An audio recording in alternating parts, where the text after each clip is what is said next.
लगानी बोर्डले निर्णय गर्न नसक्दा नेपालमै मल कारखाना खोल्ने विषय अन्यलमा। ग्यास वा विद्युतमा आधारित कारखाना खोल्ने भन्ने टुङ्गाइदिन कृषि मन्त्रालयको ताकेता। मुलुकको व्यापार घाटा चुलिँदै। चालु आर्थिक वर्षको पहिलो 7 महिनामा 10 खर्ब बढेको व्यापार घाटा।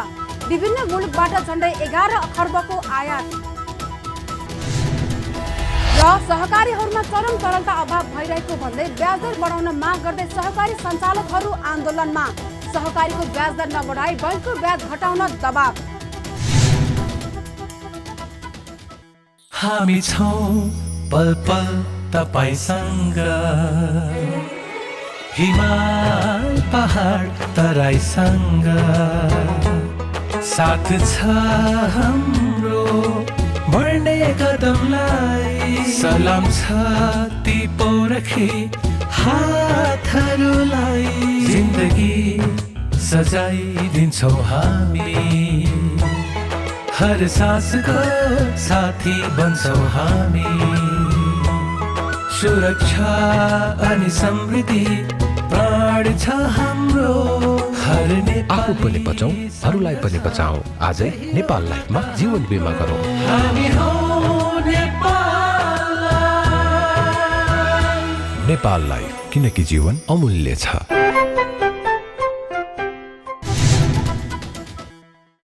नमस्कार, कारोबार समाचारमा स्वागत छ। अब समाचार विस्तारमा। लगानी बोर्डले निर्णय गर्न नसक्दा नेपालमै रासायनिक मल कारखाना स्थापना गर्ने विषय अन्यलमा परेको छ।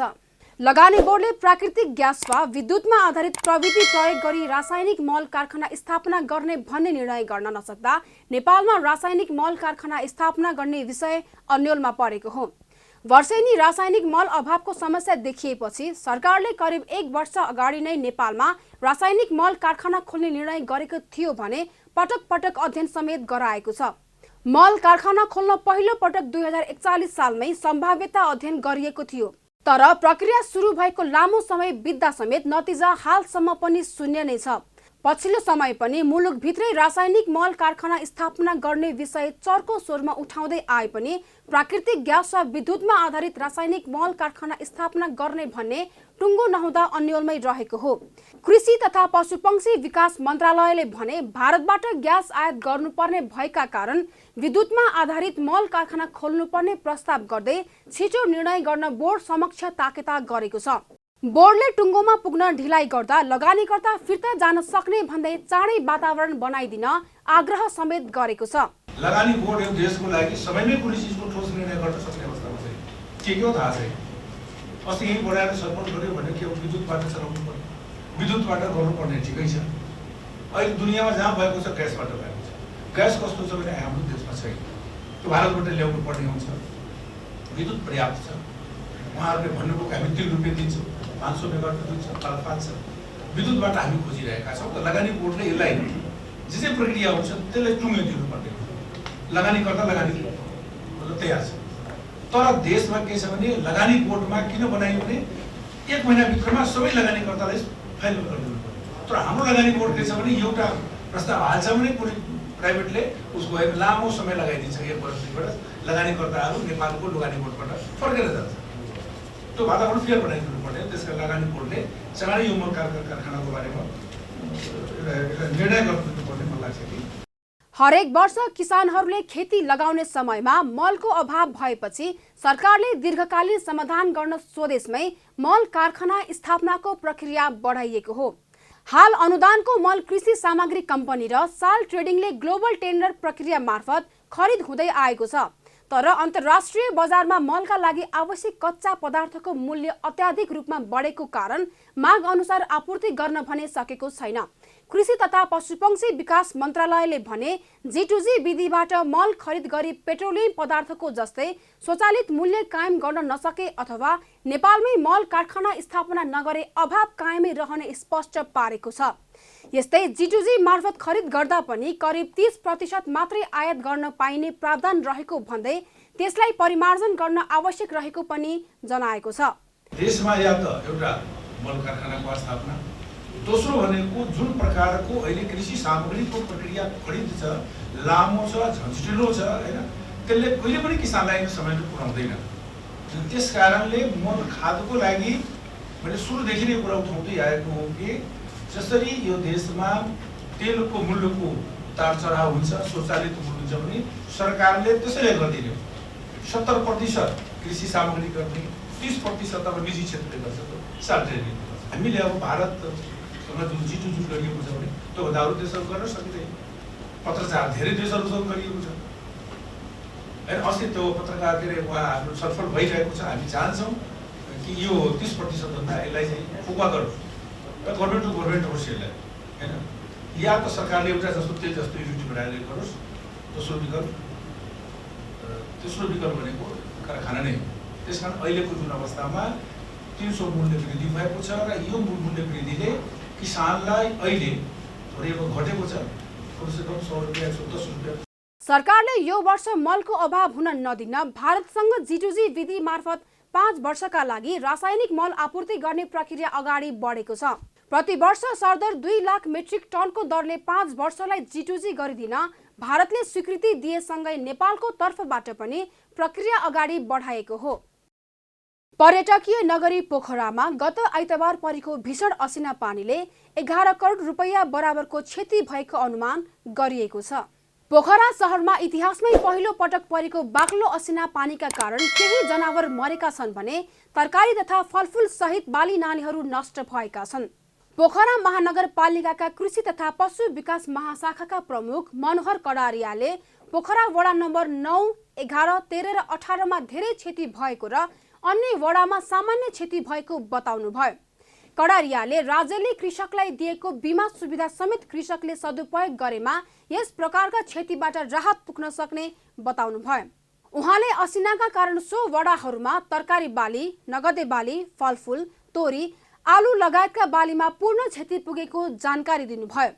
उहाँका अनुसार असिना पानी परेको दोस्रो दिनसम्म पनि असिना पग्लिएको छैन।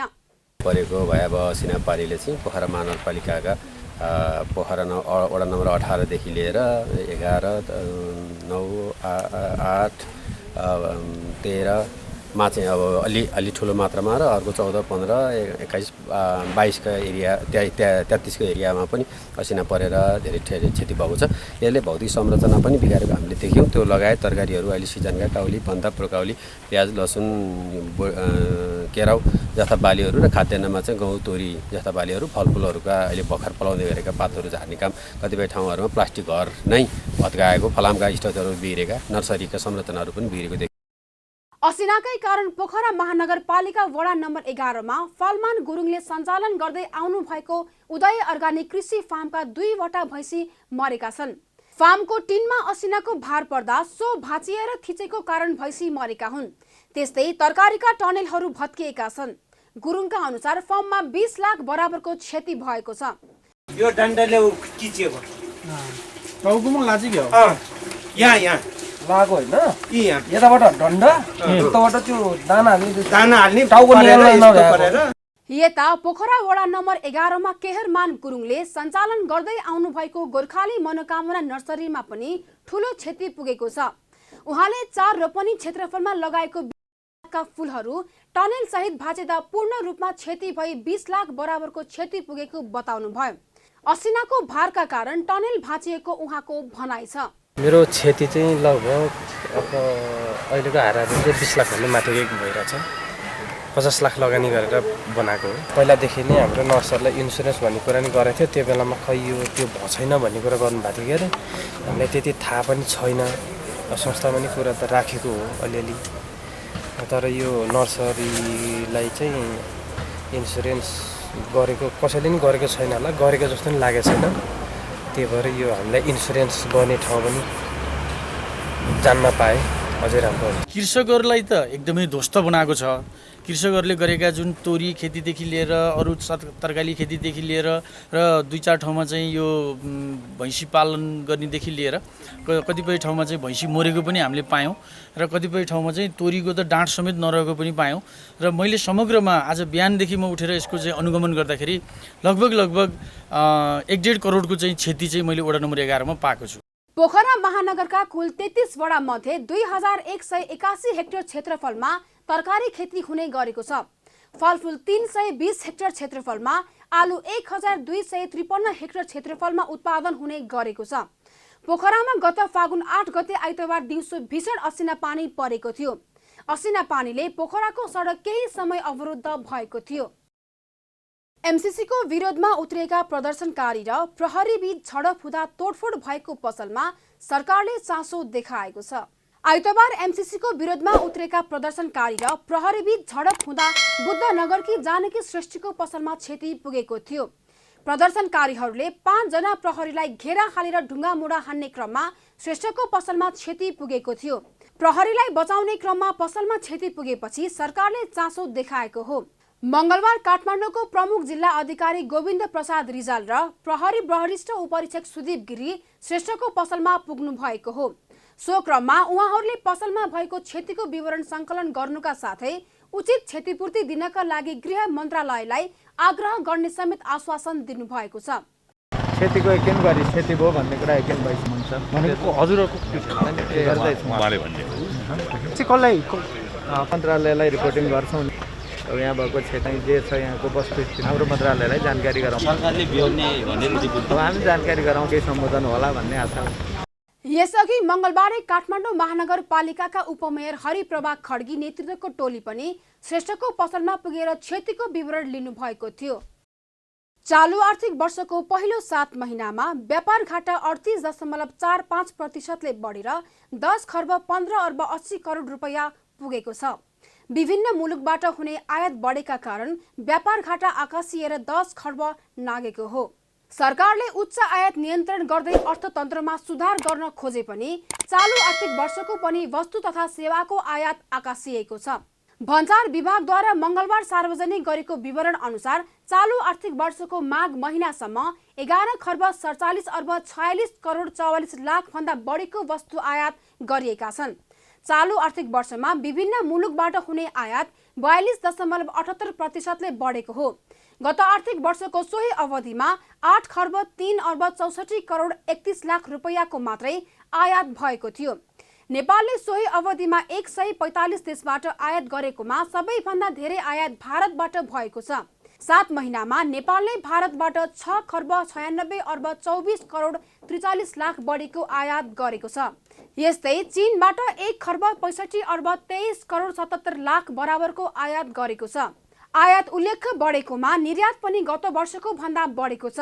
चालु आर्थिक वर्षको पहिलो 7 महिनामा 88.30% ले स्वदेशी वस्तुको निर्यातमा वृद्धि भएको छ।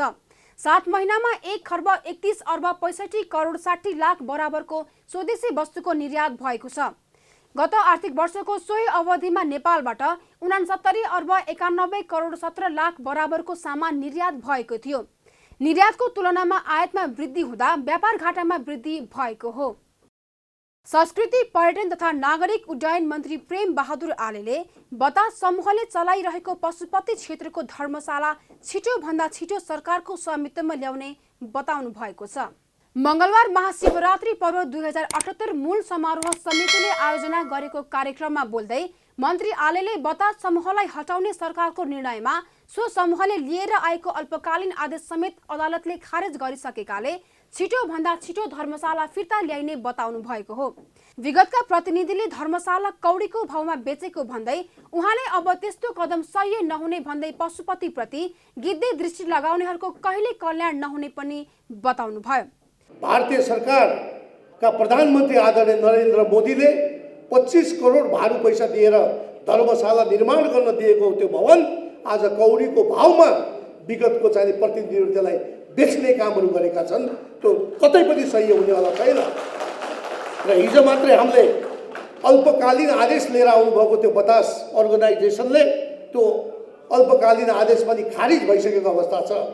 त्यसो भएको हुनाले पशुपतिले सबैको रक्षा गर्नेछन्। जसले पशुपति प्रति गिद्धे दृष्टि लगाउँछ त्यसको कहिले पनि कल्याण हुनेवाला छैन, त्यो हुँदा पनि हुँदैन। पशुपति क्षेत्र विकास कोषको अध्यक्ष समेत रहनुभएका मन्त्री आलेले यस वर्षको महाशिवरात्रि पर्व विगतका वर्षहरूभन्दा भव्य र सभ्य रूपमा मनाउने तयारी भइरहेको जानकारी दिनुभयो। महाशिवरात्रि पर्वलाई भव्य र सभ्य बनाउन कुनै पनि कसर बाँकी नराख्न उहाँले निर्देशन समेत दिनुभयो। धर्मावलम्बीहरूलाई सहज रूपमा पानीको व्यवस्था, बत्तीको व्यवस्था मिलाउनेदेखि सरसफाइमा विशेष ध्यान दिन मन्त्री आलेले निर्देशन दिनुभयो। शिवरात्रि मनाउने गरिन्थ्यो विगतदेखि करिब हजारौँ वर्ष अगाडिदेखि हामीले पशुपति 4 धाममध्ये एक धाम भएको पशुपति क्षेत्रमा शिवरात्रि जसरी हामीले मनाउँदै आएका थियौँ त्योभन्दा भव्य र सभ्य मनाउने गरी यसपालिको तयारी भइराखेको छ। म तपाईँहरूलाई आग्रह गर्न चाहन्छु उपसमितिका साथीहरूलाई कुनै पनि कसर बाँकी नराख्नुहोस्। कुनै पनि ठाउँमा ढुङ्गा फोहोर माटो अथवा चाहिने धर्मावलम्बीहरू आउँदाखेरि पानीको व्यवस्था होस्, टोयलेटको सरसफाइ होस्, यी सबै कुरा पुरा होस् र जहाँ जहाँबाट भक्तजनहरू पूजा आराधनाको लागि आउनुहुन्छ उहाँहरूको लागि कम्तीमा चाहिँ लाइटिङको व्यवस्था होस्। हरेक ठाउँमा चाहिँ लाइटिङको व्यवस्था होस्। जस्तो दिउँसो हुन्छ उस्तो राति पशुपति झल्किने गरी त्यो काम पनि अगाडि होस् भनेर मैले साथीहरूलाई भन्दै आएको छु। यस वर्षको महाशिवरात्रि पर्व फागुन 17 गते मंगलबारका दिन परेको छ। यस वर्ष सो दिन पशुपति क्षेत्रमा 10 लाख दर्शनार्थी मेला भर्न तथा दर्शन गर्न आउने अनुमान पशुपति क्षेत्र विकास कोषको अनुमान रहेको छ। पर्वलाई सफलतापूर्वक सम्पन्न गर्नका लागि संस्कृति पर्यटन तथा नागरिक उड्डयन मन्त्री तथा कोषका अध्यक्ष प्रेम बहादुर आलेको अध्यक्षतामा मूल समारोह समिति र विभिन्न 10 वटा उपसमिति गठन गरिएको छ भने मेलामा आउने दर्शनार्थीहरूको सुरक्षाका लागि 10,000 सुरक्षाकर्मी परिचालन गरिने कोषले जनाएको छ। सो दिन दर्शनार्थीहरूलाई सहजताका लागि डिजिटल बत्तीको व्यवस्था गरिने तथा मन्दिर क्षेत्रमा आउने हुने साधु सन्तहरूको भोजन र आवासका लागि कोष सचेत रहेको पनि कोषले जनाएको छ। बाँकेको डुडुवा गाउँपालिका प्रमुखले नै ऐलानी जग्गामा आफ्ना निकट मान्छे बस्न लगाएपछि विवाद उत्पन्न भएको छ। सरकारी जग्गाको संरक्षण गरी व्यवस्थापन गर्नुपर्नेमा यसरी मानिस बसाल्न थालेपछि डुडुवा गाउँपालिका वडा नम्बर 6 मा करिब 2 बिघा जग्गा कब्जा भएको छ। काला बन्जर स्थित ऐलानी जग्गामा गिद्धे नजर परेपछि अहिले 2 बिघा जग्गा भूमिहीन तथा सुकुम्बासीका नामबाट कब्जा भएको छ। डुडुवा गाउँपालिकाले अस्थायी प्रबन्ध भन्दै प्रमुखका निकट मान्छेलाई बसाउँदा अन्य मान्छेहरूले पनि जग्गामा बस्न थालेपछि विवाद उत्पन्न भएको हो। सरकारी स्तरबाट ऐलानी जग्गाको खोजी गरी संरक्षण गर्नुपर्नेमा अस्थायी व्यवस्थापनको नाममा जमिन भएको र अन्य मानिसहरूलाई बसाल्न खोज्नुले सरकारी सम्पत्तिको दुरुपयोग देखिएको छ। एकाएक यसरी ऐलानी जग्गामा व्यक्तिहरू आएर कब्जा गर्न थालेपछि स्थानीय चिन्तित बनेका छन्। यसरी कब्जा गर्नेहरूमा गाउँपालिका प्रमुखका निकटका व्यक्ति र अन्य ठाउँमा घर जग्गा भएकै मानिसहरू भए पनि हालसम्म करिब 40 वटा टहरा बनिसकेका छन्। अब हुआ क्या हुआ कि भाई लाई से हमरे हो तो रहा वातावरण प्रमुख से नहीं तो हम कहें सर जैसे जगह है ऐलानी हो सरकार के होए कोई कर ना हुए दो तो सबका दो बांट के दो न दो तो कहीं नहीं 10 आदमी मिली। वो जब वो भाई लाई बोले कहाँ चुप्पे, दूसरा आदमी बोले कहाँ चुप्पे के अलावा कोई बोले नहीं दे पावे तो दूधी विश्वा जमीन पावे पूरा गांव पावे ना पावे तो एक सरकार फिर अपने बूते अपने का कब्जा कर ले अपने अंडर में कर ले। हम लोग यहाँ से 1.5 महीना से यहाँ बैठे हैं। यहाँ टोटल है 40 घर। अब घर में जब दुनिया आओ तो साहब तो हम लोग आवागा। जब पहले वो लोग आए प्रमुख के आदमी आए तो पाँच प्रधान के आदमी आए। डुडुवा गाउँपालिका प्रमुख नरेन्द्र कुमार चौधरीले अस्थायी प्रबन्धका लागि छरिएर रहेका मानिसलाई केही समयका लागि बस्न दिएको बताए पनि सोही गाउँपालिका वडा नम्बर 6 का वडा अध्यक्ष मोहन राम मिश्रले भने सरकारी जग्गा कसैको आदेशमा भूमिहीन सुकुम्बासीका नाममा कब्जा हुनु दुर्भाग्य भएको बताउँछन्। उहाँले यसरी जमिन कब्जा भए पनि आफूहरूले स्थानीय प्रशासन र प्रहरीमा जानकारी दिए पनि सुनवाई नभएको गुनासो गरे। यो धेरै जमानादेखि एलानीप्रति जग्गा हो, यो मेरो वडाको जग्गा हो। तर अस्ति के भयो भने केही मान्छेहरू अब गाउँपालिका अध्यक्षको निर्देशन अथवा चाहिँ उहाँको सहयोगमा रातारात आएर 10 जना 8-9 जना 10 जनाले घर बनाए। त्यो बनाइसकेपछि हामीले चाहिँ यसरी चाहिँ सरकारी जग्गा हो चाहिँ यसलाई चाहिँ गाउँपालिका अध्यक्ष अथवा कसैले जबरजस्ती कब्जा गर्न मिल्दैन। यो विषयमा हामीले चाहिँ जिल्ला प्रशासन कार्यालय मार्फत जिल्ला प्रहरी कार्यालयसम्म पनि निवेदन दर्ता गरायौँ। यो जग्गा चाहिँ खाली हुनुपर्छ। तर प्रशासनले यसमा चाहिँ चासो दिएन।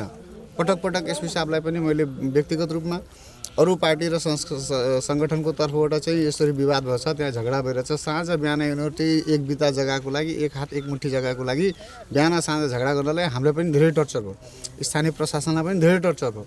हामीले चाहिँ योलाई जसरी पनि व्यवस्थापन गरौँ भनेर एसपी साहबलाई पटक पटक मैले फोनमा पनि उहाँलाई भने, तर त्यहाँबाट केही पनि हामीलाई निष्कर्ष आएन। यता जिल्ला प्रशासन कार्यालय बाँकेले भने केही क्षेत्रमा कानुन विपरीत सार्वजनिक सम्पत्ति व्यक्तिलाई वितरण गर्ने काम गरेको पाइएको उल्लेख गर्दै त्यसको संरक्षण गर्न प्रहरी प्रशासनलाई निर्देशन दिएको जनाएको छ। ब्याज दर बढाउनु पर्ने माग राख्दै सहकारी सञ्चालकहरू आन्दोलनमा उत्रिएका छन्। मंगलबार सहकारी विभाग अगाडि बचत तथा ऋण केन्द्रीय सहकारी महासंघसँग आबद्ध सहकारी सञ्चालकहरूले बैंक तथा वित्तीय संस्थाहरू जस्तै ब्याज दर बढाउन पाउनुपर्ने माग गर्दै आन्दोलनमा उत्रिएका हुन्। ब्याज दर निर्धारण समितिको बैठकमा ब्याज दर बढाउन दबाव स्वरूप सहकारी विभागलाई ध्यानाकर्षण गराउनको लागि आन्दोलन गरिएको बचत तथा ऋण केन्द्रीय सहकारी महासंघका वरिष्ठ उपाध्यक्ष चन्द्र प्रसाद ढकालले बताउनुभयो। उहाँले पछिल्लो समय सहकारीहरूमा समेत चरम तरलता अभाव भएकाले तरलता सहज बनाउनको लागि ब्याज दर बढाउनु पाउनु पर्ने महासंघको माग रहेको स्पष्ट पार्नुभयो। वाणिज्य बैंकहरूले अस्वाभाविक रूपमा ब्याज दर वृद्धि गर्नाले सहकारीहरूमा असर परेको ढकालले बताउनुभयो। उहाँले बैंकहरूको ब्याज दर घटाउनु पर्यो कि त विगतमा जस्तै सहकारी आफैलाई सो विवेकले चल्न दिनुपर्ने जिकिर समेत गर्नुभयो। अहिले जुन विषय सहकारीसित सम्बन्धित छँदै छैन, अस्वाभाविक प्रक्रियाले सहकारीभित्र पनि एउटा तरलता देखियो, जसको प्रत्यक्ष चाहिने प्रभाव कमर्सियल ब्याङ्कहरूसितको यो अस्वाभाविक ब्याज दर वृद्धि र अस्वाभाविक ब्याज दर वृद्धि गर्नलाई जो त्यसमा सहभागी हुनुहुन्थ्यो उहाँहरू दोषी हो भन्ने मलाई लाग्छ। जसका कारणले गर्दा आज हामीले या त ब्याङ्कको ब्याज कन्स्टेन्ट गरिदिनु पर्यो, हिजोको जस्तै गरिदिनु पर्यो र हामीलाई हिजोकै जसरी सहकारी संस्थाहरूलाई आफ्नो स्वयं आफैले गरेर आफ्ना कामहरू आफैले गरेर आफ्ना संस्थालाई आफैले सुशासनमा राखेर सदस्य केन्द्रित सर्भिस गर्ने अवसर दिनु पर्यो। महासंघका वरिष्ठ उपाध्यक्ष ढकालले सहकारीहरूले आफ्ना सदस्यहरूबाट बचत सङ्कलन गरेर 10 लाख सदस्यलाई सेवा दिइरहेको बताउनुभयो। उहाँले सहकारीको क्षेत्रमा प्रत्यक्ष रूपमा 80,000 बढीलाई रोजगारी दिइरहेकाले महासंघको माग तत्काल सम्बोधन हुनुपर्ने बताउनुभयो। शेयर बजार मापक नेप्से परिसूचक मंगलबार पनि वृद्धि कायम भएको छ। सोमबार 25.41 अंक बढिरहेको नेप्से परिसूचक मंगलबार 17.42 अंक बढेर 2735.93 अंकमा पुगेको छ। मंगलबार कारोबारमा आएका 228 कम्पनीको 60,81,000 किता शेयर 3 अर्ब 21 करोड 28 लाख रुपैयाँ बराबरको खरिद बिक्री भएको छ। सोमबारको तुलनामा मंगलबार कारोबार रकम पनि वृद्धि भएको छ। सोमबार 3 अर्ब बराबरको शेयर कारोबार भएको थियो। नेप्सेका 13 उपसमूह मध्ये 2 उपसमूहको परिसूचक घटेको छ भने बाँकी 11 उपसमूहको परिसूचक बढेको छ, जसमा विकास बैंक, वित्त, निर्जीवन बीमा र अन्य उपसमूहको परिसूचक 1% भन्दा बढी बढेको छ। तर लगानी र उत्पादनमूलक उपसमूहको परिसूचक भने सामान्य अङ्कले गिरावट आएको छ। मंगलबार कारोबारमा आएका 2 कम्पनीको शेयर मूल्य सकारात्मक सर्किट लेभलमा कारोबार भएको छ, जसमा मैलिङखोला हाइड्रो पावर र युनाइटेड इदी मार्दी आरबीको शेयर सकारात्मक सर्किट लेभलमा कारोबार भएको छ। मंगलबार कारोबार रकमको आधारमा 21 करोडको शेयर खरिद बिक्री गरेर नेपाल टेलिकम शीर्ष स्थानमा रहेको छ। जीवन विकास लघु वित्तको पनि 11 करोड भन्दा बढीको शेयर किनबेच भएको छ। कारोबार समाचारमा अब सुन चाँदी र विदेशी विनिमय दर सम्बन्धी जानकारी।